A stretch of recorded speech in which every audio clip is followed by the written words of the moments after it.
Good day, this is Shariananda, and welcome again to Topics.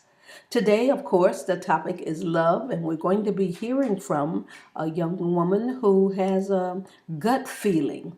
And I'll talk more about that with you in a moment, but I would like to invite you to participate here at Topics.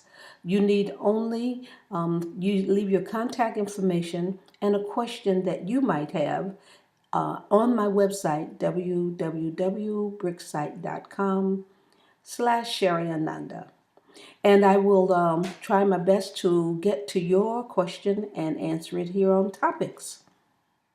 I would like to use your questions as an introduction to my personal services here in Denmark.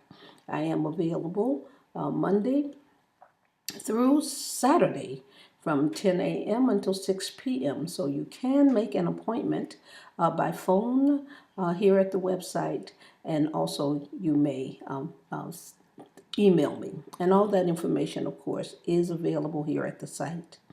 Thank you for following me here on Topics, and let's get to the work today.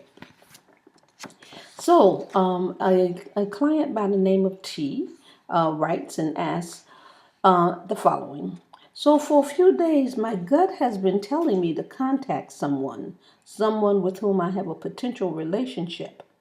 I prayed about it one day and got the answer the next.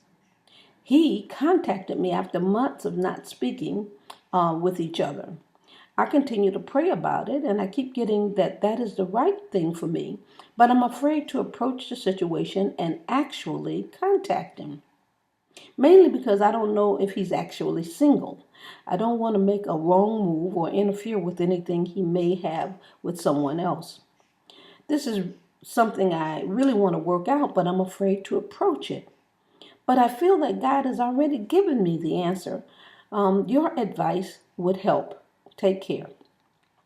So I'm very happy to have the opportunity to answer and to speak to this question of how you pray for an answer, supposedly give it over to God, and then how you act after you've gotten what that answer should be.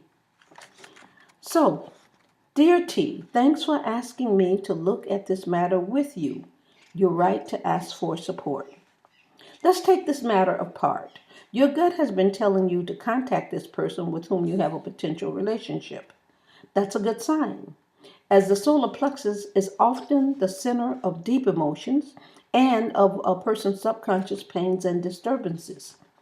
The stomach or gut, or a prompting from the stomach or gut, alerts you to pay attention to deeper movement in your soul, in your heart, in your mind.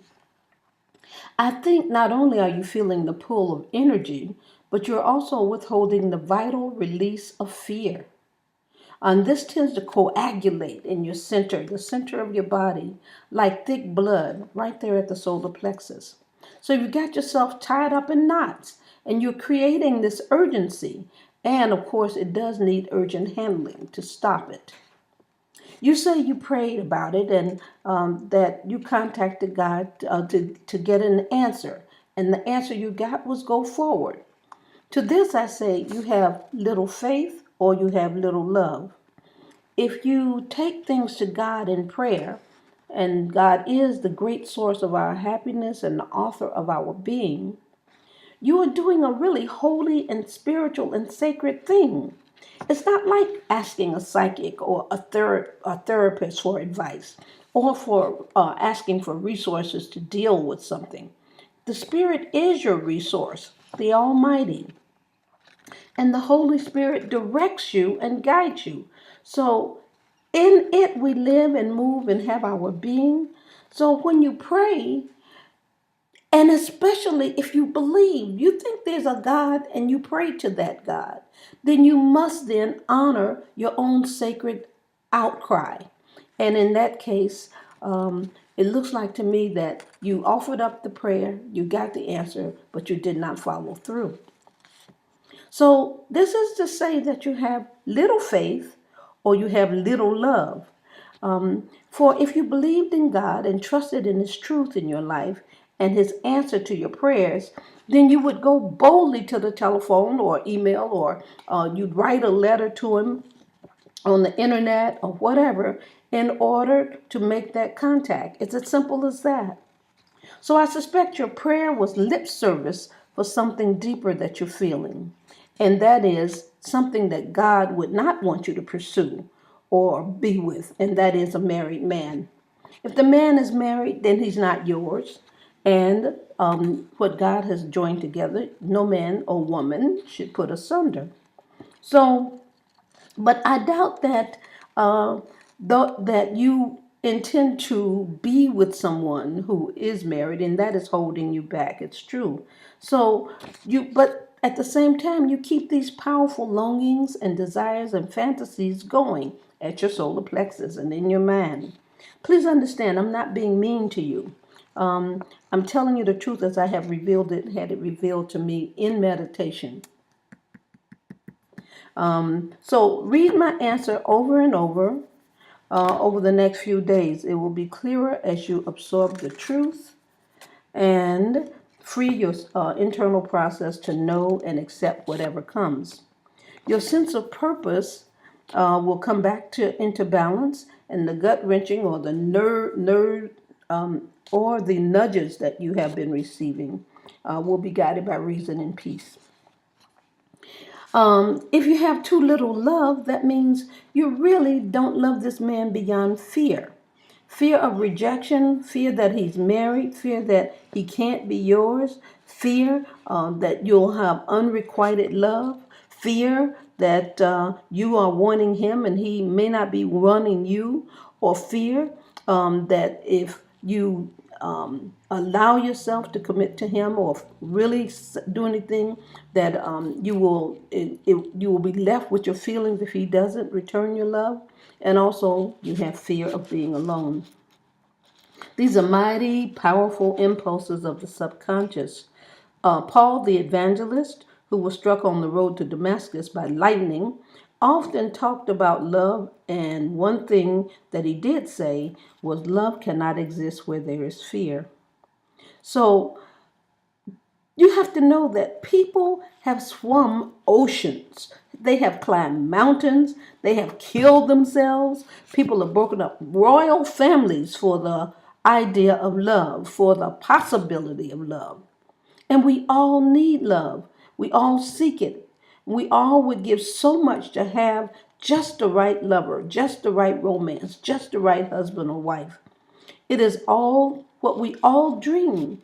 You have your dream in sight and apparently affirmed by God. So, how is it that you're letting fear hold you back?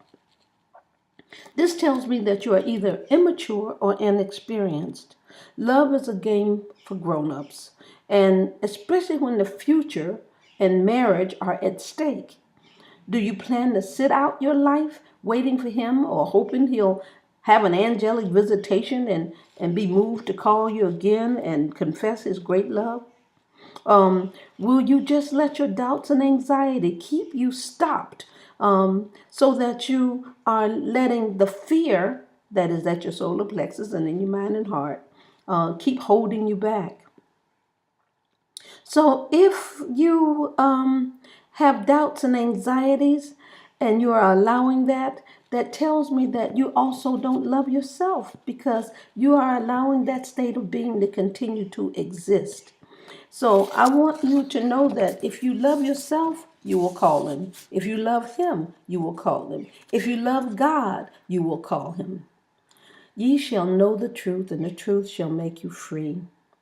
So T, let go and let God. Make the call and set yourself free. If not this man, then God will give you the right man. Your faith is being tested. Follow through. And that is what I said to T about the gut feeling and trusting God and moving toward the light, the love and the light that she needs in her life. We'll talk to you again on topics next week and share with you another of the wonderful questions I get from my clients. And know that I am available to you online. I am available here at this program weekly. I am available in my office by appointment. So please let me work with you. I am Shariananda.